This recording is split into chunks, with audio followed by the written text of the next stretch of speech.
Hello everyone, this is me Safia here. मैं आपके लिए लेके आई हूँ एक और रीडिंग जो कि होगी for whoever needs it. Topic reading का रहेगा उन लोगों के लिए जो जानना चाह रहे हैं कि आपके पर्सन की करंट ट्रू फीलिंग्स क्या हैं आपको लेकर, क्या चल रहा है उनके दिल में जो वो कहना नहीं जा रहे हैं आपसे, आपको नहीं एक्सप्रेस कर रहे राइट नाउ।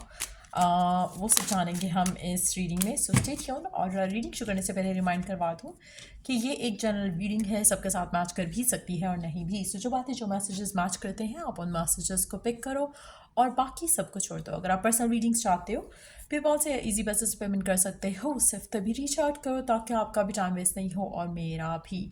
सो हमारे पास यहाँ पे कुछ कार्ड्स हैं, let's start with them.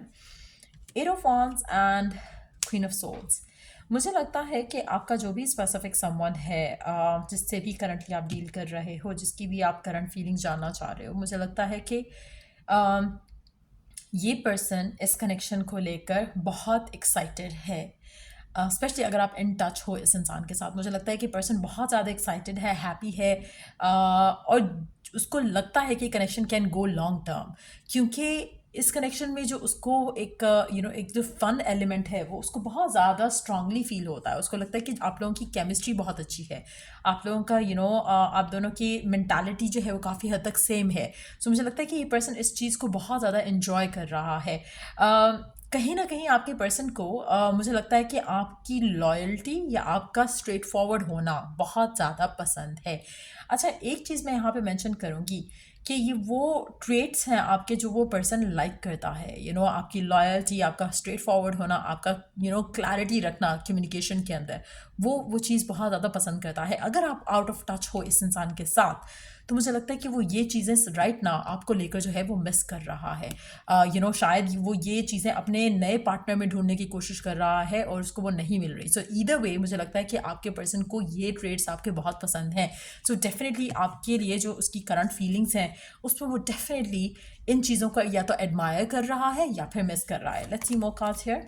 Nine of wands, nine of souls. आप में से मेजॉरिटी लोग हो सकता है कि आउट ऑफ टच हो पर्सन से राइट नाउ, और पर्सन जो है उसको तरीका नहीं समझ आ रहा कि किस तरह से कम्युनिकेशन जो है दोबारा से स्टार्ट की जाए इस कनेक्शन में। सो मुझे लगता है कि आप में से कुछ लोग आपका पर्सन आपको काफ़ी सारी कुछ जो फीलिंग्स हैं वो नहीं कह रहा अपनी राइट नाउ, होल्ड बैक कर रहा है। उसको लगता है कि चीज़ें वो सही करना चाहता है आप दोनों के दरमियान में, लेकिन स्टिल कुछ ऐसे मामलात हैं जो कि शायद उसको आपकी तरफ एक्शन लेने से रोक रहे हैं। इवन दो वो चाहता है कि आपकी तरफ एक्शन ले, उसको अभी यही फील होता है कि connection can go long term, लेकिन जो ब्लॉक्स हैं वो बहुत ज़्यादा हैवीली और डोमिनेंटली कनेक्शन के ऊपर इन्फ्लुएंस कर रहे हैं।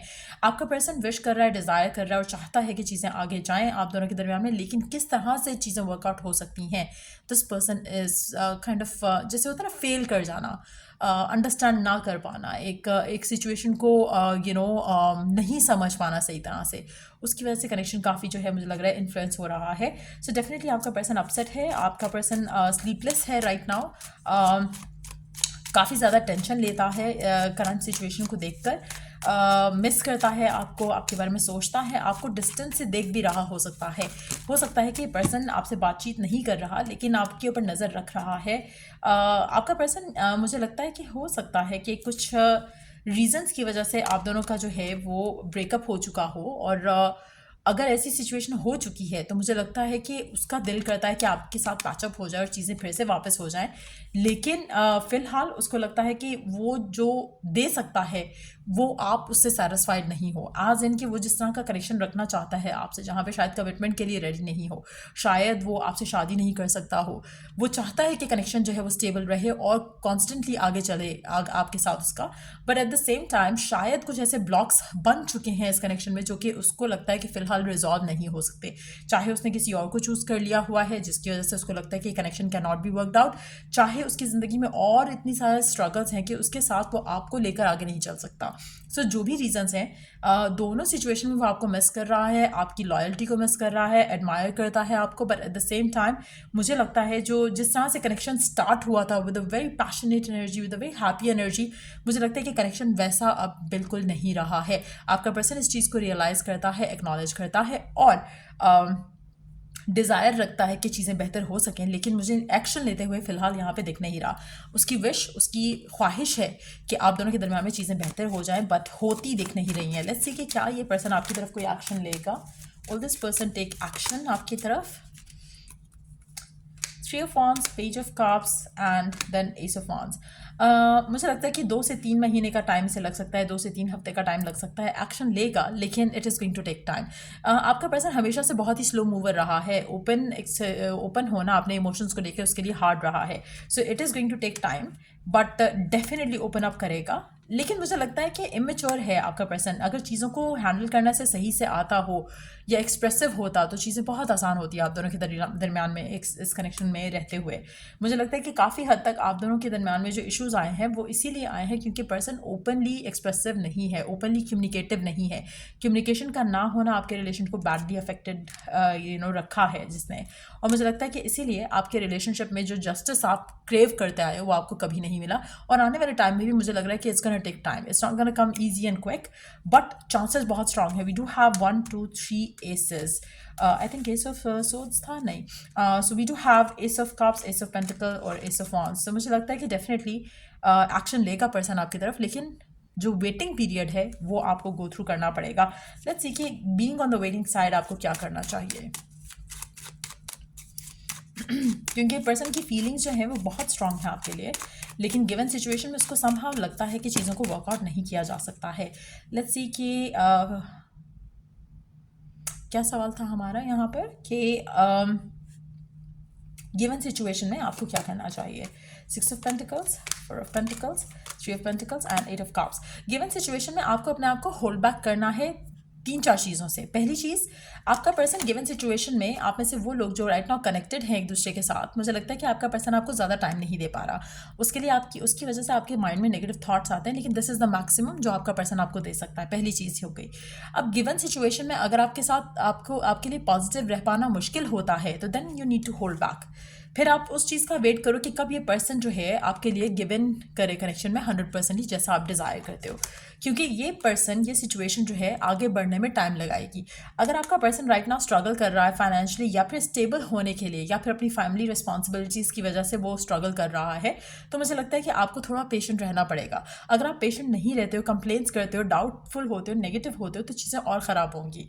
अगर आप फेथफुल रहते हो और पॉजिटिव रहते हो और अपना फियर जो है वो ज़्यादा नहीं आने देते अपने माइंड में, तो चीज़ें आपके लिए स्लोली बट श्योरली आगे ज़रूर बढ़ेंगी और पॉजिटिवली बढ़ेंगी. लेकिन अगर आप पॉजिटिव नहीं रह सकते तो होल्ड बैक. आप में से कुछ लोग, मुझे लगता है कि आपको एक चीज़ के साथ, एक बिलीव के साथ सरेंडर करना है राइट नाउ. वो ये है कि पर्सन आपका है और आपको जो चाहिए आपको वो देगा. कि हमारे पास 3 एसेस हैं, दैट मीन्स कि आपके चैप्टर में, आपके कनेक्शन में इस इंसान के साथ एक नया चैप्टर शुरू होगा, which is going to be blessed, which is going to be happy, which is going to be positive. लेकिन गिवन सिचुएशन में अपने आप को पॉजिटिव रखना बहुत ज़रूरी है. अगर आपको इसके साथ रहकर आपके लिए पॉजिटिव होना मुश्किल है, देन डिटैच और स्टे पॉजिटिव, सरेंडर कर दो अपनी love life.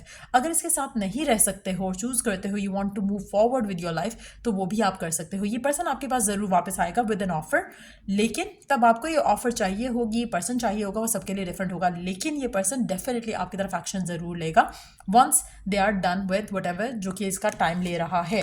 So let's see आपके लिए ओरेकल गाइडेंस क्या है गिवन सिचुएशन में. Let's take cards.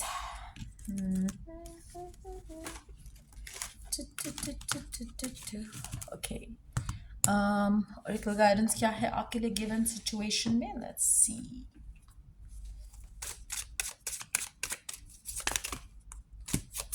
सारे कार्ड्स नहीं ऐड करेंगे हम.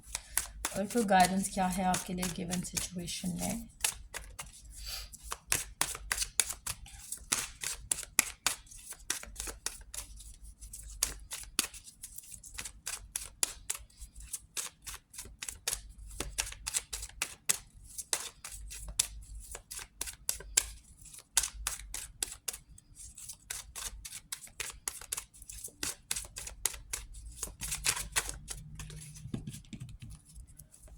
अच्छा, एक चीज़ मैं यहाँ पे कहूँगी कि आपके जो पास्ट एक्सपीरियंसेस रहे हैं रिलेशनशिप्स में, उसमें से आपको फॉरगिव एंड फॉरगेट करना ज़रूरी है, उसमें से हील करना ज़रूरी है. ट्राई करो कि उन पैटर्न्स को छोड़कर ट्रस्ट करना शुरू करो. फेथ जो है वो ज़्यादा स्ट्रांग करो. और ये जो कार्ड आया है, it also says the same thing. forgiving and learning. As you release and heal the past, you experience more love in your present moments. अगर आप पास्ट की वजह से अपने पर्सन को डाउट करते हो, फियरफुल होते हो कि पता नहीं पर्सन कमिटमेंट देगा या टाइम वेस्ट कर रहा है, तो मुझे लगता है कि इट्स टाइम कि आप अपने पास्ट को तो सबसे पहले अपनी ज़िंदगी से निकालो, अपने आप को हील करो, अपने आप को पॉजिटिव करो. जब आप पॉजिटिव करोगे तो आपको प्रेजेंट मोमेंट्स में भी ट्रस्ट रखना या फिर पर्सन के प्यार पे यकीन रखना बहुत आसान रहेगा. लेकिन अगर आप पास्ट में से ही नहीं निकले हो, पास्ट फियर से ही नहीं निकले हो, चाहे वो इस इंसान के साथ ही थे, चाहे किसी और इंसान के साथ थे, लेकिन अगर आप जब तक उसमें से हील नहीं करोगे तब तक आपकी लाइफ जो है वो आगे पॉजिटिवली नहीं बढ़ेगी. So you need to forgive and forget and learn इस सब एक्सपीरियंस से, ताकि आप अपनी लाइफ में वो मिस्टेक्स नहीं करो जो कि पास्ट में आपने की हैं. So that is very important right now आपके लिए.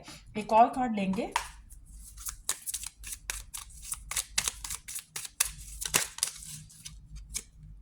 Joy is the ultimate creator. जो आप चाहते हो ना, जो आप डिज़ायर करते हो, जब आप जॉयफुल होते हो ना, तब वो ऐसे क्विकली होता है. और जॉयफुल होने के लिए आपको कोई भी चीज़ आउटसाइड ऑफ यू नहीं चाहिए होती है. अगर आपने सैड होना है तो उसके लिए भी आपको आपके बाहर कुछ होना, आपके साथ कुछ बुरा होना लाजमी नहीं है. आप सैड वैसे भी हो सकते हो. आप कुछ नेगेटिव सोचना शुरू कर दोगे तो सैड होना इज़ लाइक चुटकियों में हो जाएगा. पॉजिटिव होना है तो अगर आप कुछ अच्छा सोचोगे तो आप पॉजिटिव हो जाओगे. So it's more of that.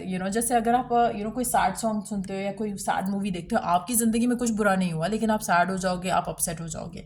इसी तरह से कुछ हैप्पी चीज़ देखते हो तो आपकी ज़िंदगी में कुछ नहीं हो रहा है लेकिन आप किसी और की खुशी देख के आप खुश हो जाते हो. So joy is the ultimate creator. So कोशिश करो कि अपने आप को ज़्यादा से ज़्यादा खुश रख सको, ज़्यादा से ज़्यादा पॉजिटिव रख सको. हर वो चीज़ करो जो कि आपकी ज़िंदगी में हैप्पीनेस ऐड करती है. जब आप हैप्पी होते हो तब आपके लिए चीज़ें बहुत क्विकली वर्कआउट होना शुरू हो जाती हैं. आप फियरफुल नहीं होते हो, एग्रेसिव नहीं होते हो, नेगेटिव नहीं होते हो, and things starts coming kind of जैसे फ्लो में एक आ जाती है आपकी ज़िंदगी. तो वैसी चीज़ हो सकती है अगर आप अपने आप को पॉजिटिव रखो तो. सो ये थी रीडिंग आप लोगों की. अगर आपको हेल्प किया हो, गाइड किया हो तो लाइक शेयर सब्सक्राइब जरूर करो. चलिए द नेक्स्ट रीडिंग आप लोगों के लिए. Take care, bye.